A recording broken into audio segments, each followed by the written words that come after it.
Mientras las bombas nucleares caían sobre las principales ciudades del mundo, todos buscaban refugio, pero no había dónde ir. En un instante, la civilización tal y como la conocíamos quedó destruida. Todos los servidores, bibliotecas y entidades que guardaban información sobre nosotros, nuestros logros y nuestra vida, se esfumó. Solo unos cuantos niños sobrevivieron en todo el mundo, todos refugiados en búnkers profundos y secretos. Pero ningún adulto sobrevivió. Todo lo conocido sobre la humanidad antes de la explosión se perdería por completo en 5 generaciones. Habrá relatos, misterios y leyendas, pero ningún registro histórico de la vida antes de la guerra final. Ninguno de nuestros descendientes sabrá quiénes fuimos o qué hicimos. Quizás suena increíble y descabellado, pero ese escenario ya pudo haber ocurrido.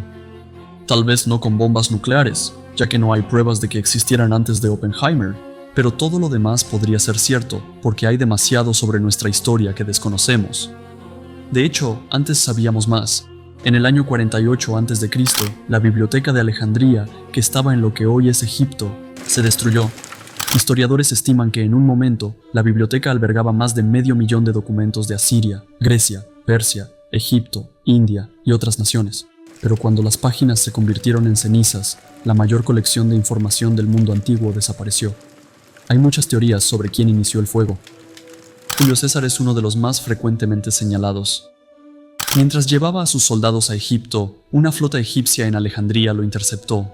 Cuenta la leyenda que sus barcos eran menos, así que incendiaron todos los barcos en el puerto. Entonces el fuego se habría propagado y destruyendo partes de la ciudad, incluida la biblioteca. El califa Omar es otro señalado como responsable del fuego. Se dice que los rollos de papiro se usaron como combustible para mantener calientes los miles de baños turcos que había en la ciudad. Quizá no fue un incendio en el puerto, ni un intento de hacer combustible, sino una serie de sucesos que con el tiempo destruyeron la biblioteca. La verdadera pregunta no es quién lo quemó, sino qué conocimiento había allí. ¿Qué decían los historiadores y filósofos sobre la humanidad que nunca conoceremos? Para estas preguntas esenciales en nuestra existencia, nunca tendremos respuesta. Pero más allá de la biblioteca de Alejandría, ¿qué sucede con la información que nunca se escribió? La realidad es que mucho de nuestra historia se ha perdido, y por eso, muchos han sacado sus propias conclusiones respecto a lo que éramos. Antes de hablar de eso, hay cosas que debemos entender sobre el pasado. Los humanos surgieron hace aproximadamente 300.000 años, cuando la Tierra estaba en la última era de hielo. Era un ambiente difícil para existir. Como resultado, las poblaciones humanas eran pequeñas y crecían lento. La Edad de Piedra duró hasta cerca del año 3000 a.C. Esta era se destacó por el uso de herramientas y, sobre todo, transformó nuestra cultura de caza, recolección, agricultura y producción de alimentos. Los humanos de la Edad de Piedra vivían en cuevas o chozas simples. Aprendieron a usar el fuego para calentar sus hogares, asustar a depredadores y cocinar su presa, como mamuts, ciervos y bisontes. Estos humanos primitivos fueron los primeros en dejar arte grabado de personas y animales en las cuevas o en objetos. Con el tiempo, sus herramientas evolucionaron de formas rústicas a objetos pulidos que servían como lanzas. Así comenzaron a asentarse en aldeas y a cultivar. Al asentarse, avanzaron en temas de construcción, exploraron la poesía y aprendieron a tejer. Y mientras la civilización humana se expandía, ocurrió algo interesante. La actividad humana llegó a un punto donde la caza y la agricultura afectaron la naturaleza. La proporción de plantas y animales fue estable hasta el año 4000 a.C.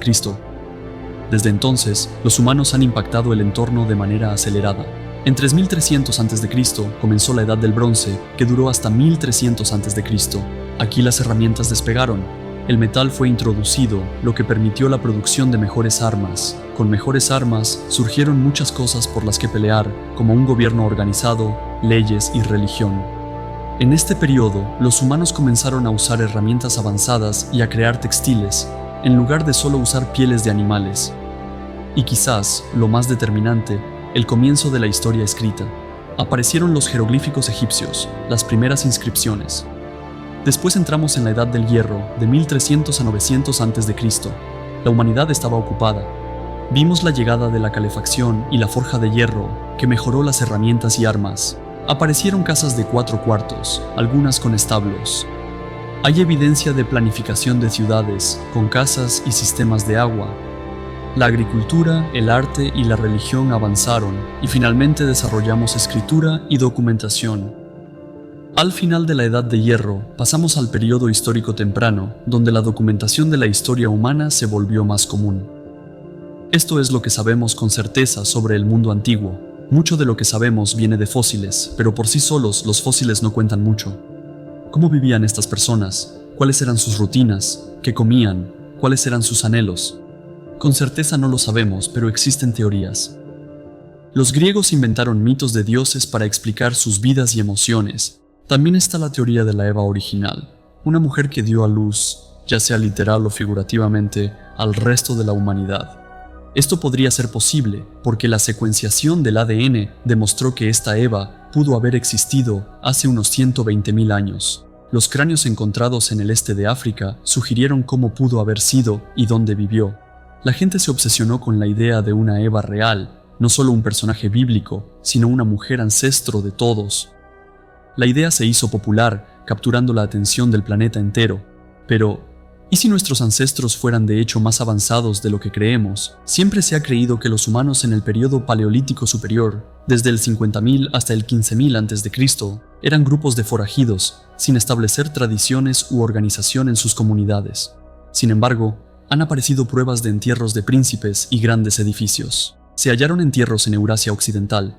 No eran cementerios, sino tumbas aisladas de individuos o grupos pequeños, cuerpos colocados en posturas específicas y a veces decorados con adornos. Nunca se había considerado que un grupo de recolectores enterrara a algunos de sus muertos de forma ceremonial. Asimismo, se hallaron templos de piedra de esta época en Turquía, algunos de más de 5 metros de alto y hasta 8 toneladas. Los templos tenían pilares y estaban conectados por muros de piedra, cada uno con una escultura única, tallada con imágenes del mundo donde vivían los humanos. Se requiere mucha comunicación y trabajo en equipo para hacer algo de tal magnitud. Siempre se pensó que poco pasaba en la era paleolítica, pero quizá existía más sociedad de la que creemos. Tal vez los humanos antiguos no se movían en pequeños grupos y tampoco se establecieron en tradiciones o comunidades. Quizás había líderes y dinastías. La evidencia es confusa y nadie puede comprobarla.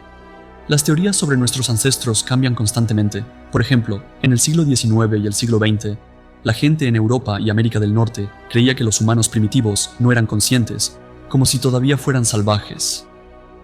Hoy en día, nadie afirmaría eso. Algunos expertos aún desestiman la imaginación de los humanos antiguos. Otros han tomado en serio la idea de que los antepasados eran nuestros iguales intelectuales. Y las preguntas no terminan con nuestra historia. ¿Qué hay de la historia de nuestro planeta? ¿Hubo algo antes de nosotros que no fue registrado? ¿Existió una civilización antes de que se creara en la que vivimos hoy? Para tener civilización necesitas un excedente de alimentos, lo que permite a la mayoría especializarse en otras cosas. Requieres agricultura y una densidad de población mínima específica. ¿O no habría suficientes personas para esta civilización teórica? ¿Podemos saber si algo así existió? Los fósiles podrían no notar una civilización industrial que existió solo 100.000 años, que para tu información es 500 veces más que nuestra civilización industrial actual. Cualquier civilización antigua necesitaba energía y la capacidad de usar combustibles fósiles.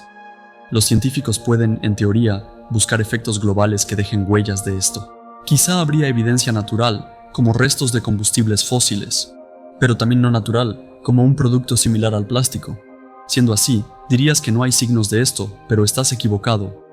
Se ha encontrado un evento de máximo térmico que sucedió hace unos 55 millones de años y duró cerca de 100.000 años. Encontramos señales químicas y huellas de un calentamiento que se asemejaban a las de nuestro mundo actual. Esto llevó a un aumento de temperatura global de 9 a 14 grados Fahrenheit. ¿Podría ser esa la prueba de una sociedad industrial antes de la era de hielo? Según los científicos, lo más probable es que no. Pero es fundamental que continuemos preguntándonos, porque no descubriríamos nada si no lo hiciéramos. ¿Cómo sonaban las lenguas antiguas? ¿Qué hacían al encontrar a otros que hablaban distinto? ¿Se atemorizaban o sabían traducir? ¿Qué emociones les producía la muerte? ¿Era el mismo duelo que conocemos hoy en día? ¿Y cómo eran las relaciones? ¿Las madres discutían con sus hijos? ¿Anhelaban un sentido de amor romántico? Nunca conoceremos cómo eran estas sociedades porque esto no puede leerse en los restos fósiles.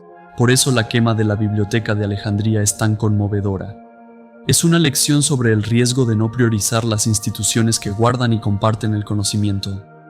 Alejandría es sinónimo de la victoria de la ignorancia. Desde la Revolución Francesa hasta el siglo XX, Alejandría es un término usado para describir la destrucción de bibliotecas y archivos olvidados. Sí, miles de libros fueron quemados en Alejandría, pero tal vez el verdadero crimen fue que no se cuidó lo suficiente su preservación desde el principio. Los ataques al conocimiento pueden ser violentos, como en el Holocausto o la Revolución Cultural de China, pero también pueden surgir de la apatía hacia instituciones como vemos hoy. En Irak y Malí, los extremistas han atacado bibliotecas. En el Reino Unido, más de 800 bibliotecas públicas han cerrado en 10 años por falta de recursos. Ahora las empresas tecnológicas están tomando control de nuestros archivos en la era digital, pero hay poca regulación sobre lo que las grandes empresas pueden hacer con nuestro conocimiento e historia. Al final, la vivencia humana contará la historia del mundo. ¿Queremos dejar en manos de unos pocos la responsabilidad de contar toda nuestra historia?